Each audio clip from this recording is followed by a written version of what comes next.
अच्छे शब्द उसकी बड़ाई करे, उसके बारे में उसका यश गाए, तो बच्चे को कोई फर्क नहीं पड़ता। छोटा बालक है, उसे पता ही नहीं कि यश क्या होता है, निंदा क्या होती है। जैसे छोटे बालक को अपमान और सम्मान किसी का फर्क नहीं पड़ता, वह हमेशा प्रसन्न रहता है। उसी प्रकार हमें भी चाहिए कि हमारा जो मन है वह भी बालक के समान हो। अगर कोई अपमान कर दे तो विचलित ना हो, कोई सम्मान कर दे तो एकदम छाती चौड़ी ना हो, क्योंकि सम्मानम कलयाति घोर गलम नीचावमानम सुधा।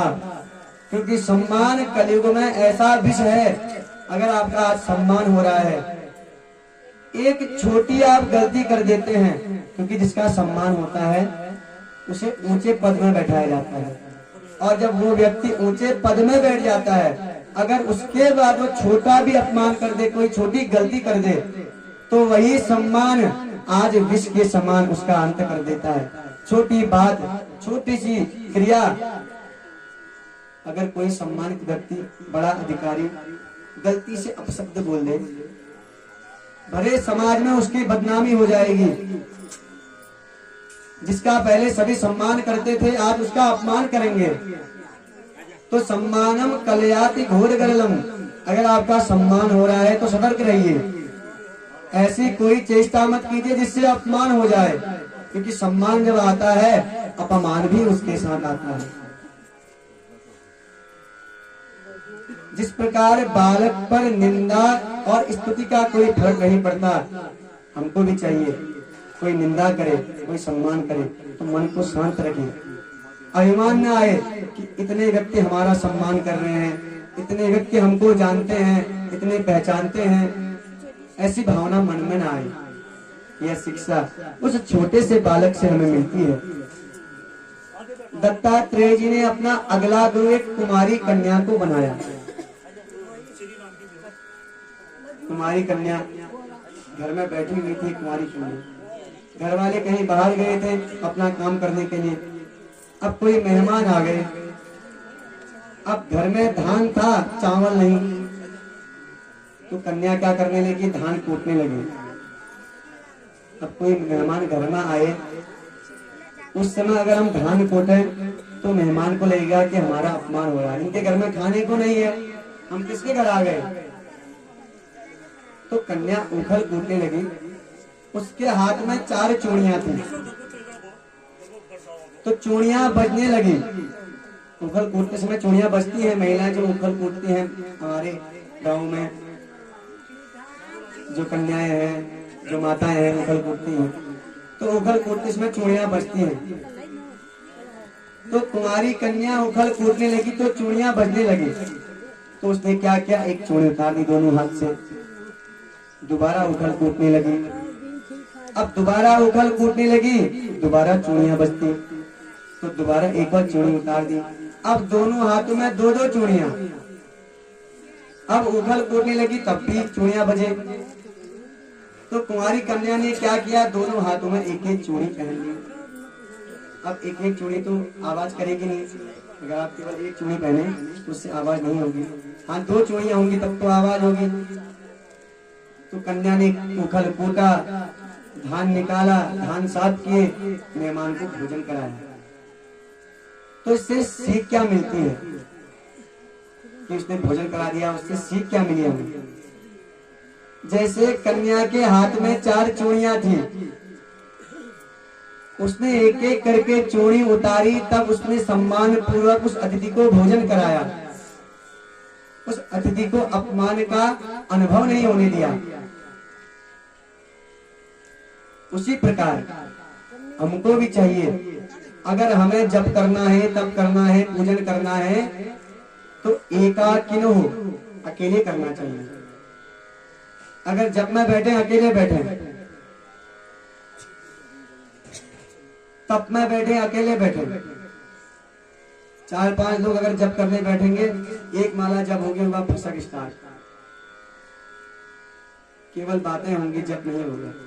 इसलिए तप और जप एकांत में होता है। एकाकिनो तपः द्वाभ्याम पठनम।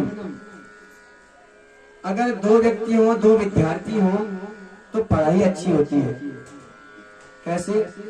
एक विद्यार्थी प्रश्न पूछेगा, दूसरा उत्तर देगा, इससे होगा क्या? दोनों की स्मृति मेधा शक्ति तेज होगी।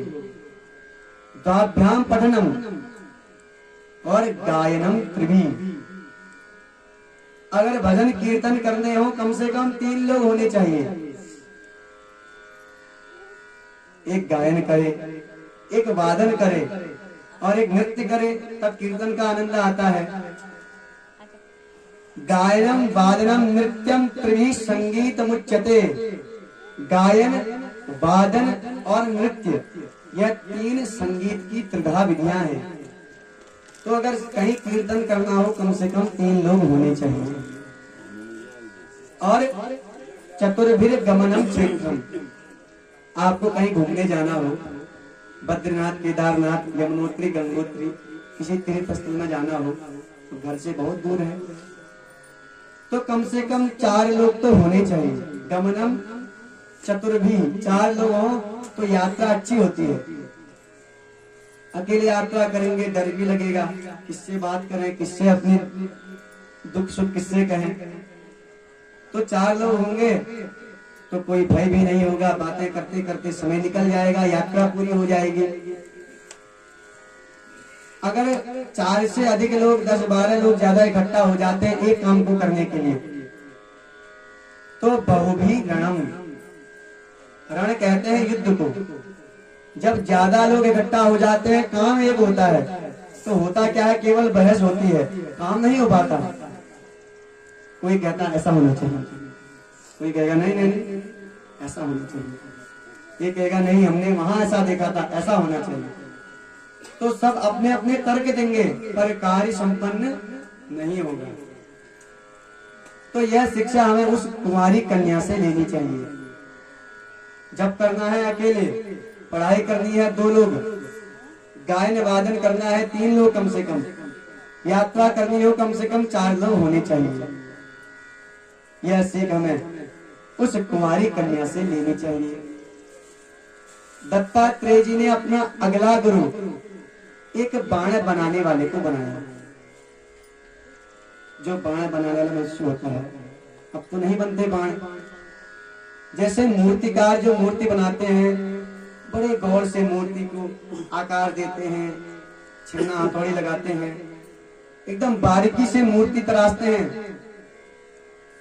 जैसे बाण बनाने वाला बाण बनाते समय ध्यान रखता है कि सीधा बने, धारदार बने, मूर्तिकार मूर्ति बनाते समय ध्यान रखता है मूर्ति अच्छी बने, टेढ़ी मेढ़ी न बने, सुंदर बने, पूरा ध्यान रखता है। एक मूर्तिकार मूर्ति बना रहा था, पूरा ध्यान मूर्ति बनाने में। बगल से राजा की सवारी निकल गई, उसको पता नहीं चला। कुछ गांव के लोग आए और उससे पूछा तुमने देखा राजा की सवारी निकली? उसने कहा भैया हमने नहीं देखा। तो जैसे मूर्तिकार मूर्ति बनाने में इतना तल्लीन था, इतना डूबा हुआ था कि राजा की सवारी निकल गई, उसे पता नहीं चला। वैसे ही अगर हम जो काम कर रहे हैं, जो विद्यार्थी अगर पढ़ाई कर रहे हैं,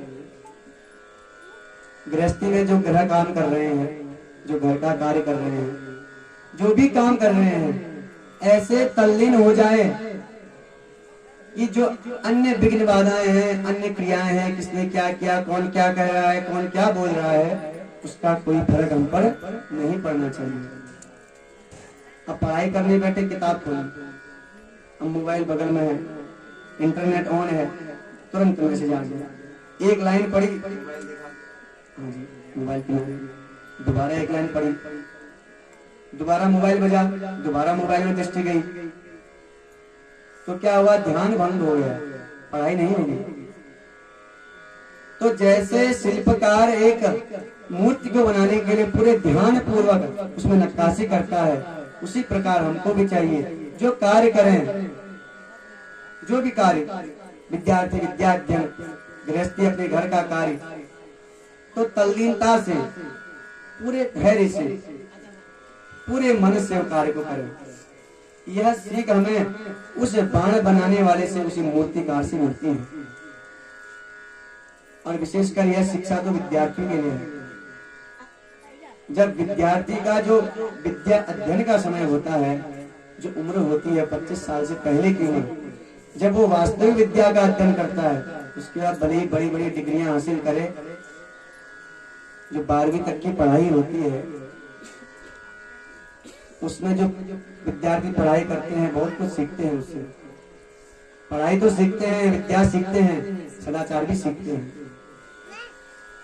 अगर बाल्यावस्था में पढ़ाई में ध्यान न देकर विद्यार्थी अन्य कामों में ध्यान देगा, होता क्या है, बचपन में बच्चों को मोबाइल पकड़ा दिए जाते हैं टाइम पास करने के लिए। पहले बच्चे टाइम पास करते हैं, बाद में टाइम उनका पास कर देता है, ये परिस्थिति हो जाती है। इसलिए विद्या अध्ययन करें पूरी तल्लीनता से, पूरी शालीनता से, तो होगा क्या, हमारे अंदर विद्या का प्रादुर्भाव होगा। हम जिस लक्ष्य की कामना से आगे बढ़ेंगे उस लक्ष्य को प्राप्त करेंगे। यह शिक्षा हमें उस मूर्तिकार से मिलनी चाहिए। दत्तात्रेय जी ने उसके बाद अपना अगला गुरु बनाया एक सर्प को, सांप। देखे होंगे अपने गांव में सांप निकलते रहते, गर्मियों में तो इतने सांप निकलते हैं, जो महिलाएं घास काटने जाती हैं उनका तो जीना हराम हो जाता है, जहां हाथ डाले वहीं से सांप निकल जाए। तो सांप को देखा होगा, कभी अपना घर नहीं बनाता सांप। जो चूहा अपना बिल बनाता है, उसी बिल में कब्जा करके रहने लगता है, अपने लिए घर का निर्माण नहीं करता।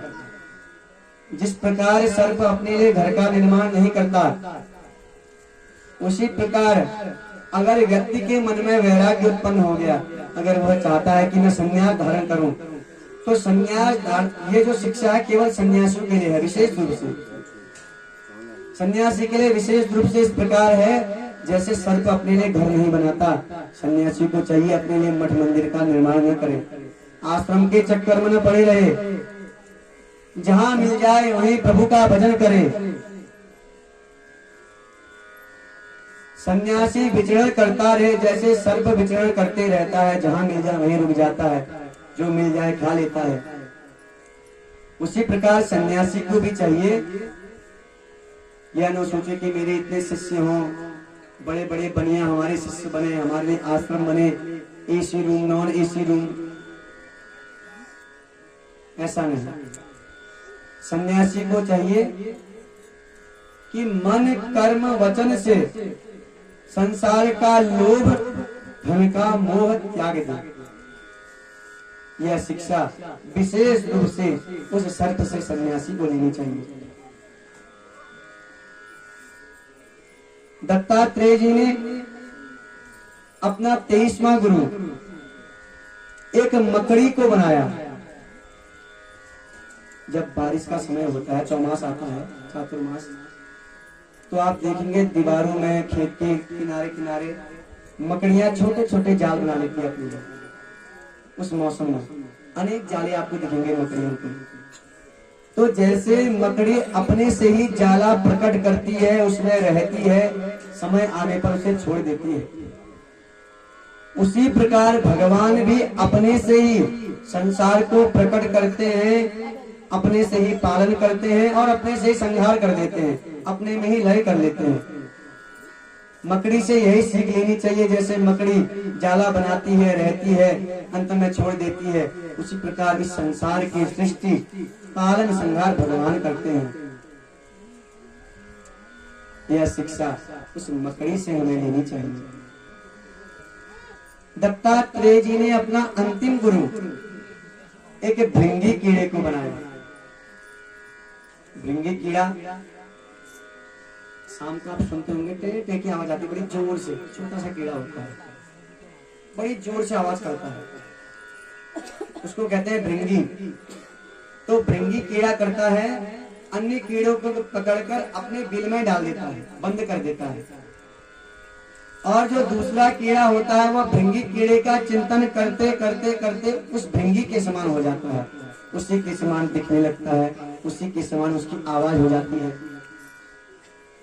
जैसे भृंगी का चिंतन करते हुए वह सामान्य कीड़ा उसी भृंगी के समान हो जाता है, उसी प्रकार जो जैसे व्यक्ति का चिंतन करता है उसी के स्वभाव को प्राप्त हो जाता है।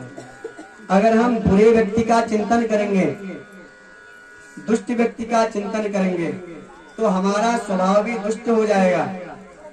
अगर हम अच्छे व्यक्ति का चिंतन करेंगे, भगवान का चिंतन करेंगे, तो होगा क्या, हमारा स्वभाव शांत होगा। और जब स्वभाव शांत होगा, जहाँ शांत स्वभाव, वहाँ भगवान का प्रवेश अपने आप हो जाता है। इस प्रकार दत्तात्रेय जी ने 24 गुरु बनाए, शिक्षा गुरु। इनसे अलग अलग शिक्षाएं ली। हमको भी चाहिए जहां से मिल जाए शिक्षा, जो शिक्षा मिल जाए वह शिक्षा ग्रहण कर लेनी चाहिए। ऐसा न हो, ऐसा अभिमान न हो।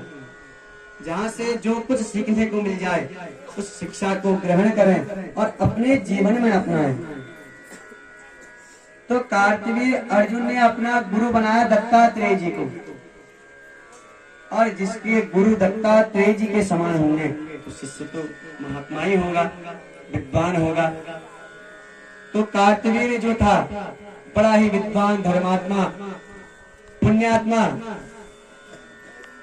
यजन करता, पूजन करता, भजन करता, पर उसकी जो संतानें हुई वह बड़ी दुष्टात्मा हुई। कार्तवीर्य ने अपना सारा धन भृगुवंशी ब्राह्मणों को दान में दे दिया यज्ञ में, परंतु उसके पुत्रों ने उन ब्राह्मणों का वध करके, उनकी पत्नियों की हत्या करके, उनके गर्भ की हत्या करके, उनके घर से सारा धन छीन कर ले आए। कार्तवीर्य के पुत्र ब्राह्मणों के घर से धन छीन कर लाए हैं। अब उनकी क्या दशा होगी, हम लोग थोड़े से अल्प विराम के बाद सुनेंगे कि दूसरे के धन को छीनने से क्या होता है। कुछ क्षण 5 मिनट का विराम है। 5 मिनट तक आप जो जलपान, जिनको जल